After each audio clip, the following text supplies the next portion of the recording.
ఈరోజు మనం కృష్ణా జిల్లా హంసలదేవి దగ్గర ఉన్నాము. ఇక్కడ రుక్మిణి సత్యభామ సమేత వేణుగోపాల స్వామి ఆలయం ఉంది. ఈ ఆలయం యొక్క స్థల పురాణం ఏ విధంగా ఉందో రమగారిని అడిగి తెలుసుకుందాం.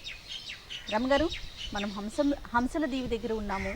ఇక్కడ పిల్లలకి పెద్దవారికి కూడా చాలా ఆహ్లాదకరమైన వాతావరణం ఉంటుంది. ఎందుకంటే పెద్దవాళ్ళంతా భక్తిభావంతో మునిగిపోయిన పిల్లలు సముద్రము అలాగే సంగమం ఉంది. ఇక్కడ పిల్లలు కూడా బాగా ఎంజాయ్ చేస్తారని నేను విన్నాను. ఈ ఆలయం యొక్క స్థల పురాణం ఏంటండి? కృష్ణానది పరివాహక ప్రాంతం. కృష్ణానది సముద్రంలో సంగమం అయ్యేది. కృష్ణ ఇక్కడ సముద్రంలో సంగమం చెందటానికి కూడా స్వామివారే కారణమట. అయితే పూర్వకాలంలో దేవతలు తమకు ఒక దేవాలయం కావాలని, ఋషులందరూ దేవతలు వచ్చి అర్చించడానికి ఒక దేవాలయం కావాలని ఈ స్థలాన్ని ఎన్నిక చేశారు. ఈ ఎన్నిక చేసిన సమయంలో ఏంటంటే తెల్లవారే లోపల ఆలయం కట్టేయాలనుకున్నారు, విష్ణు ఆలయం. తెల్లారేసరికి విష్ణు ఆలయం నిర్మింపబడి గాలిగోపురం సగమే అయ్యిందట. కొంత భాగం మిగిలిపోయింది గాలిగోపురం. అయినా కూడా స్వామిని ప్రతిష్ఠ చేసి అర్చన చేశారు. ఆ సగభాగం మిగిలిన గాలిగోపురాన్ని అదే రకంగా వదిలిపెట్టేశారు. సగం ఉన్న గాలిగోపురపు కథనే ఇదివరకు వినేవాళ్ళం. దివిసీమ ఊపినప్పుడు, ఆ తర్వాత ఇవి ఇక్కడ వార్తలు తెలుస్తున్నప్పుడు వేణుగోపాల స్వామి వారి ఆ గాలిగోపురం సగమే ఉంటుందని, పూర్తి నిర్మాణం కాలేదని చెప్పుకునేవాళ్ళం. ఈ మధ్యకాలంలో నిర్మాణం పూర్తయింది. అయితే ఏంటంటే ఇక్కడ చెప్పుకోవాల్సిన ప్రధానమైన కథ ఏంటంటే గంగానదిలోనట చాలామంది పాపులు, రాక్షసులు, వాళ్ళు భూభారాన్ని భరించలేక భూమి బాధపడుతూ ఉండేది. రాక్షసులందరూ దుర్మార్గులు, క్రూరులు, భూమి మీద ఉన్న పాపాత్ములంతా గంగలో స్నానం చేస్తే పాపం పోతుందని వీళ్ళు వెళ్ళి అక్కడ గంగలో స్నానం చేసి వచ్చేవాళ్ళు. స్నానం చేసేసరికల్లా ఇప్పుడు ఒక నీటిలో స్నానం చేసి వీడి ఒంటి మాలిన్యం నీళ్లలోకే కదా వెళ్తుంది. ఈ నీటి మాలిన్యాన్ని, ఆ మాలిన్యాన్ని స్వీకరించిన గంగాదేవి విసిగిపోయిందట. అంటే అంతమంది వెళ్ళి స్నానం ఆచరించారు. ఆ గంగా నది పవిత్రమైన నది, ఎందుకంటే అది వియత్ గంగ, ఆకాశం నుంచి వచ్చింది కదా. కాబట్టి గంగా నది పవిత్రమైందని జనం అంతా అక్కడికి వెళ్ళేవారు. ఈ భూభారం వహించలేక భూమి ఎట్లా బాధపడుతుందో, ఈ పాపుల భారం నేను వహించలేకపోతున్నాను, ఈ మురికి పోగొట్టుకునే మార్గం చూపించమని గంగాదేవి విష్ణుమూర్తిని ప్రార్థించిందట. ఆయన ఏమన్నాడంటే, నువ్వు ఈ పాపులందరూ మునిగి మాలిన్యంతో కాకి అయిపోయావు, నువ్వు నల్లగా అయ్యావు, కాకి రూపం ధరించి అన్ని నదులలో, భూమి మీద ఉన్న అన్ని నదులలో, సంగమాల్లో స్నానం చేయి. నువ్వు ఎక్కడైతే నీ రూపం పోగొట్టుకుంటావో అది పుణ్యస్థలంగా కీర్తి చెందుతుంది, ఒక సంగమ స్థానంలోనే నీకు ఇది పోతుందని చెప్పారట. అయితే ఆమె కాకి రూపం ధరించి తిరుగుతూ ఉండేదట, తిరుగుతూ ఉంది.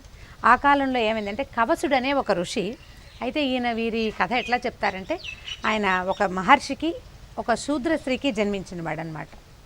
ఆయన ఈ ప్రాంతంలో జరుగుతున్న యజ్ఞానికి వచ్చారట. గౌతమాది ఋషులు, సనక సనందనాది ఋషులంతా చేస్తున్న హోమానికి వస్తే ఆయన శిష్య సమేతంగా వచ్చాడు. ఇక్కడ ఎవరు పెద్దవాళ్ళు లేరు. ఆయన యజ్ఞవాటికలోకి వచ్చేసరికల్లా అక్కడ చిన్న చిన్న పిల్లలు చాలామంది ఉన్నారు, శిష్యులు ఏర్పాట్లు చేసుకుంటున్నారు. వాళ్ళేమో ఈయనని ఆయన శూద్రజాతి వల్ల జన్మించిన వాడని కొంచెం నిందించి కేకలేశారు, పంపించేశారు. శిష్యులు చెప్పబోయినా వాళ్ళు సర్దుకోలేదు, అక్కడ పెద్దవాళ్ళు ఎవరూ లేదు. దాంతో ఈ కవస మహర్షి ఈ దేవతలు నిర్మించిన దేవాలయం ఉంది కదా, వేణుగోపాల స్వామి దేవాలయం నిర్మించారు. ఆ దేవాలయం బయట నిలబడి కృష్ణుని ప్రార్థన చేసేట, ఇంత అవమానపడ్డాను నేను, నన్ను పునీతుణ్ణి చెయ్యి, ఈ మాట నా మీద నుంచి పోగొట్టు, నేను నా ఋషిత్వం కూడా నా జన్మ ముందు తగ్గిపోయింది, ఏ జన్మ వాడికైనా సరే ఈ పునీతం చేసేది ఏదైనా ఒక ప్రక్రియ నా యందు దయచూడమని ఆయన అడిగేసరికల్లా అప్పటికి ప్రచండంగా ప్రవహించే కృష్ణానది 2 పాయలుగా విభజించబడి ఒక పాయ మహోగ్రంగా ఈ యజ్ఞవాటికని చుట్టేసిందట. కృష్ణుడిని ప్రార్థించేసరికి కృష్ణానది వచ్చింది. మనం కార్తీక పురాణంలో వింటుంటాం, ఈ విష్ణుమూర్తి కృష్ణానదిగా మారాడని. సరస్వతీదేవి శాపం వల్ల వీళ్ళు నదులుగా మారిపోయారు దేవతలు, అందులో విష్ణుమూర్తి కృష్ణగా మారాడు.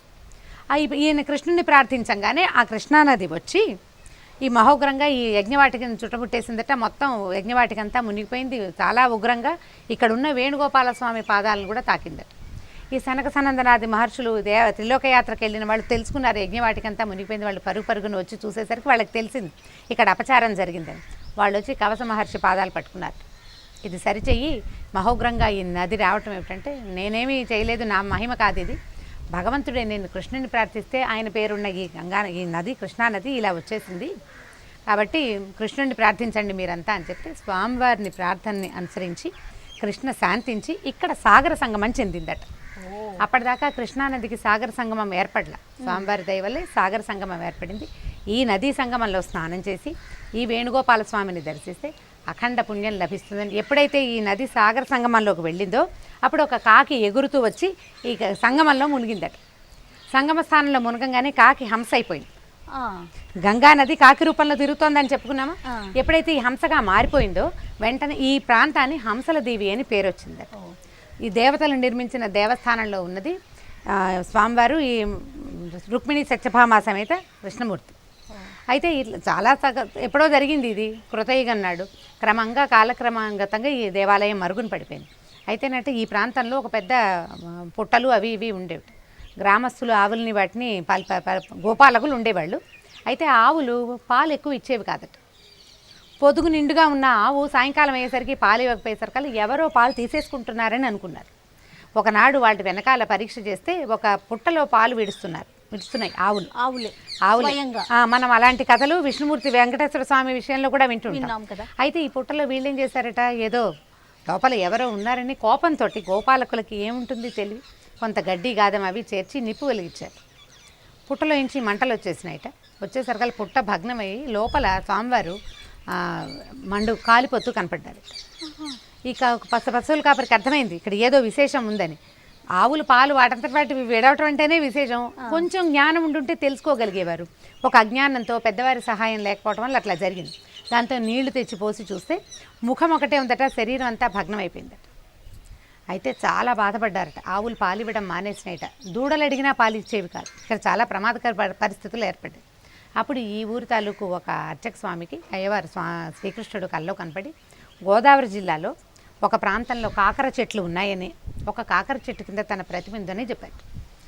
ఆ కాకర చెట్టు కింద మనం ఇదే కథని సింగసానిపేట విషయంలో కూడా వింటాం. గుంటూరు జిల్లా సింగసానిపేట స్వామివారు కూడా బాలకృష్ణుడు కాకర చెట్టు కిందే దొరికాడు.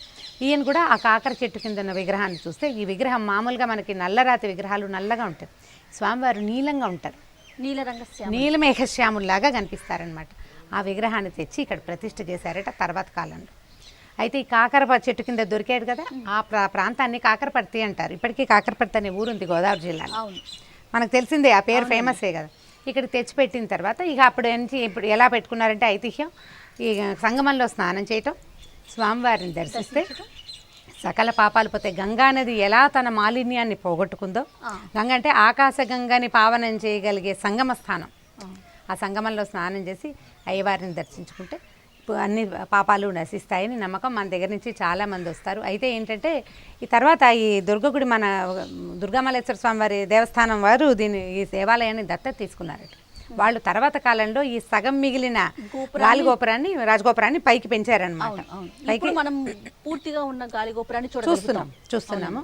అయితే ఈ పక్కకి రాగలిగితే హంసల దివి బీచ్, సముద్ర తీరము, సంగమ స్థానము, నదీ సంగమ స్థానము, అవి రెండు చాలా విశేషమని స్వామివారి దేవాలయం ఏంటంటే దేవతలు నిర్మించినది, దేవతలు ప్రతిష్ఠించిన స్వామి స్వయంభువు ఆయనంతటా ఆయనే.